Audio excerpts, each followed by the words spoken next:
Hello everyone. In the last video we talked about list comprehension and a dictionary comprehension. Today we will discuss map, filter and lambda functions. So using map, filter and lambda I can solve same set of problems which I can solve using list comprehension. But performance wise map, filter and lambda is much more faster than comprehension or than your normal for loop also. Okay, so let's take same example. I have a list of 10, 20, 30, 40, 50 and 60. I want square of each number. Okay, how to do this using map? So map is a function which takes another function as an argument. So I am calling this function as sqr. Okay, and it will take a iterable as a second argument. So what it will do, it will pick one element from this iterable and pass it to this square function. Next time take this 20, pass it to square function. Next time take 30, pass it to square function. So in short, you have to design your function in such a way that it will accept one value and it will return some results. Okay, so let's define this sqr function. So I'm saying definition of sqr, it will accept one value and this map function defaultly pick one element from this list and pass it to this function. Whatever element I will receive, I just want to return square of that particular variable. So I'm saying num star star 2. Okay,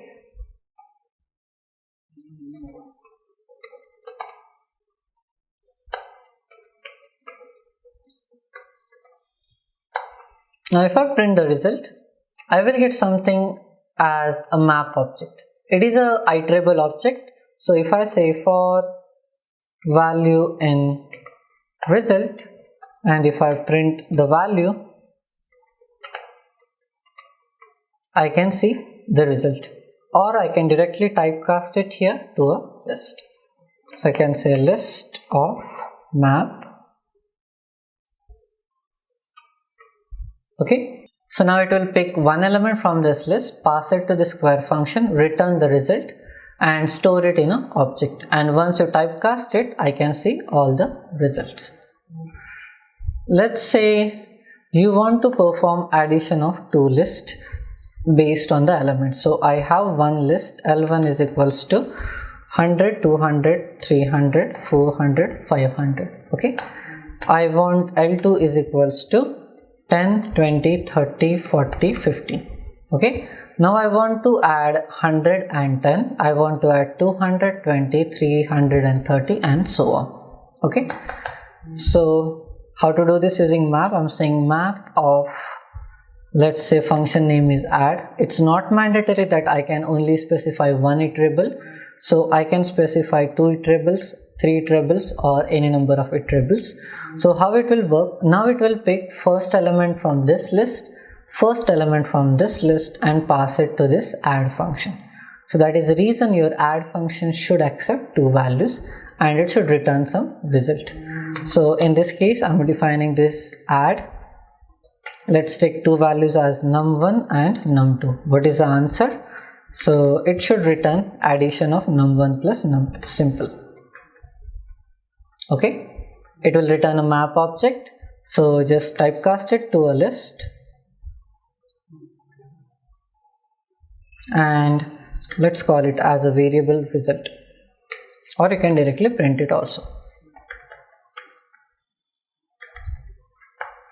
So now if I execute this, I will get addition based on the indexes.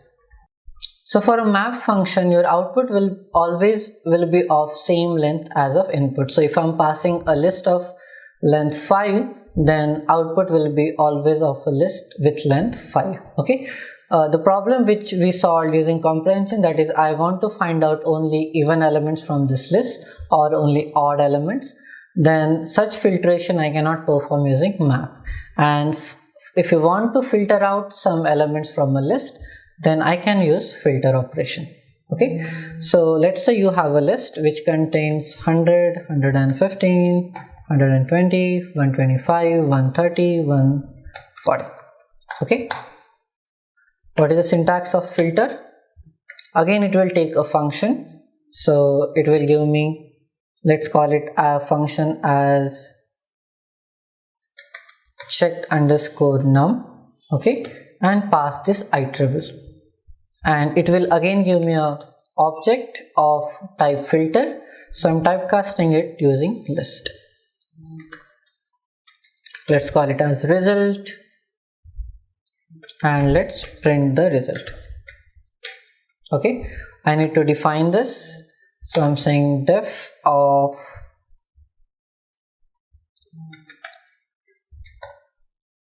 check num. I need to pick one variable. So this filter function will also pick one element from this iterable and pass it to this particular function. Okay. So you have to design your function in such a way that for the elements which you are looking for that it should return answer as true. So in this case I am looking for even numbers, then it should return true if number is even. Okay. So if I say if num1 mod 2 equals 0, then I'm saying return true. Okay. Else I'm saying return false. So what filter will do, it will filter out only the elements for which answer is true. If answer is false, it will not add it to the results. So if I execute this, now I will get only even numbers. Instead of writing false, if I say 1, now defaultly non-zero value means true, right? So now if I execute this, I will get all the elements. Why? Because you are returning true in both the cases. Okay, so that is the reason whatever elements I'm expecting, I should return true for that in case of a filter. So if I want to filter out few elements, I can use filter. But if I want to perform some operation on individual elements, then I can use map. If I try to perform the same operation on map, now check the result length. So it will be again of same length as of input. Okay. So what filter will do, it will just filter out the elements for which answer is true. What is lambda? So lambda are also known as anonymous function. So if there are few small functions which contains very few lines of code and you are not reusing those functions, then rather than writing a separate definition and providing a function call every time, then you can define them as a lambda function. So lambda works very well with your map function. So let's take the same example. You have a list and you are defining this square function. Now if you check the code of this square function, you are just writing one statement, that is return square of that particular number, right? So such functions I can replace using lambda. So how to write a lambda function? So lambda functions will not have any name. So I'm saying lambda. Now here you can specify the argument. So lambda is the keyword. Now you can specify the arguments which you want to specify. But here in case of a map, it will pick one element from this. So argument should be 1. So I'm saying let's say argument is num1. Now what I want to do with this, so I want a square of it. So I'm saying num1 star star 2. Okay. Now if I print the result, I'll get the desired output. So in case of a lambda functions, I cannot do item assignment. So there has to be an expression, and this expression will behave as a default return for you. So you do not have to write a return statement also. Okay. So it's advisable if your function is small, then only go with lambda, otherwise write a normal function definition. Let's take this problem. So here I'm writing if number is even, return me true, else return false, right? So I just need to check value is true or false. So same thing, I can replace it with lambda. Okay, this will again pass a number. I need to just check if, so I just need to calculate that whatever number one I'm passing mod 2, okay, equals 0. Now it will pass the elements, it will check if it's equal to 0 or not. Now I'm adding a comparison operator. So defaultly this lambda will return true or false, and your filter will filter out the elements for which answer is true. Okay, so you have to write a function in such a way that for values which you are expecting, it should return true.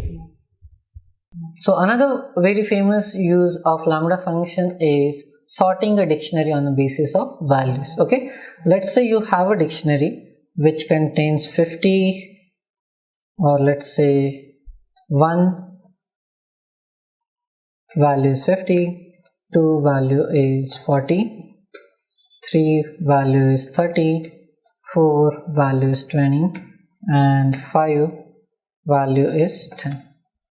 Okay, if I want to sort this particular dictionary on the basis of values, that means I want output as 5, 10, 4, 20, 3, 30, 2, 40, and 1, 50.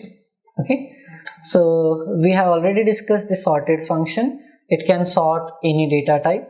So let's try using sorted. So, but sorted will always return me a list, right? So if I say sorted of D, okay, and if I just print this L, now this will give me only keys. I will lose on values. Okay, what I can do, I can say D dot items. Let's give it a try like this. Okay, so now it is giving me key and the value pair, but it is again sorted on the basis of keys only. Okay, so just to show that, if I change the values, that is 3, 2, and here if I say 1, and here if I make it 8, something like this, if I execute this, it will sort it on the basis of keys. It will not sort on the basis of values. If I want to sort it, this sorted function takes one more argument called key. Now this key has to be a function. So what is the use of this key? Now you have to specify on the basis of what you exactly want to sort it.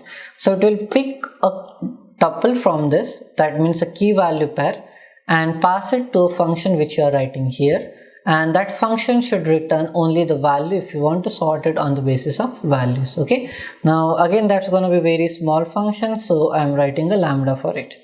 So I'm saying lambda, again I will pass a value. Now this will be a tuple, that is it will be a key and the value pair, out of which, so the x of 0 will be the key and x of 1 will be the value. So I don't want to sort it on the basis of key, I want to sort it on the basis of values. So I'm saying from this, just return me the value of it. Okay, so now if I do this, so now it will sort it on the basis of values. Again, if I want a dictionary, I can typecast it in a dictionary.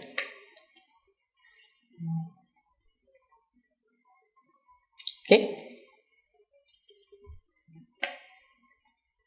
so that's all about map, filter and lambda. If you have any queries, post it in comments and I'll try to solve those.